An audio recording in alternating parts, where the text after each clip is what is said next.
But இந்த மாதிரி நிறைய படங்கள் பண்ணணும்னு எனக்கு ரொம்ப ஆசை. ஆக்சுவலி வந்து என்னென்னா, மாறன் படத்துக்கு வந்து இரவுக்கு ஆயிரம் கண்கள் வந்து ஆர்கெஸ்ட்ரல் ஸ்கோர் பண்ணும்போது ஆக்சுவலி வந்து வழக்கமாக 4.5 கால் ஷீட் இங்கே நம்மளுடைய தமிழ் சினிமாவில் வாசிப்போம். பட் அந்த படத்துக்கு வந்து அப்படியே ஆல்மோஸ்ட் 8 அந்த மாதிரி போயிடுச்சு. கொஞ்சம் அதிகமாக இருக்கும். இந்த படத்துக்கும் அதே மாதிரி தான். அவர் நிறைய டயலாக் வைக்க மாட்டார்.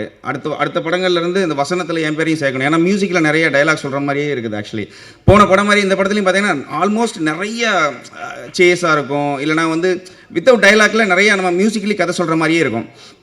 ஸோ எனக்கு ரொம்ப திருப்தியான படம் இது. நான் சமீபத்தில் பண்ணிக்கிட்டு இருக்கிற படங்களில் இந்த படம் நம்ம படம் பார்த்து முடிச்ச உடனே ஒரு ஆத்ம திருப்தி கிடைக்கும். ஓகே, ஒரு படம் நல்ல படம் பண்ணியிருக்கோம் அப்படிங்கிற ஒரு ஸோ இந்த படம் உங்களுக்கு எல்லாருக்கும் பிடிக்கும் நான் நம்புறேன். இந்த படத்தில் நடித்தவங்க எல்லாருமே ரொம்ப சூப்பராக நடிச்சிருக்கிறாங்க.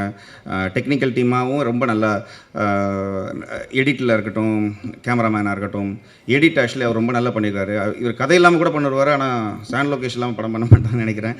எனவே எல்லாருக்குமே இந்த படத்தில் ஒர்க் பண்ண அத்தனை பேருக்குமே என்னுடைய வாழ்த்துக்கள். ஆக்சுவலி ரொம்ப நல்லா பண்ணியிருக்காங்க. இந்த படம் நீங்கள் தேட்டரில் பாருங்கள். இது ஏதோ ஒரு வகையில் உங்களை டிஸ்டர்ப் பண்ணும் இந்த படம்.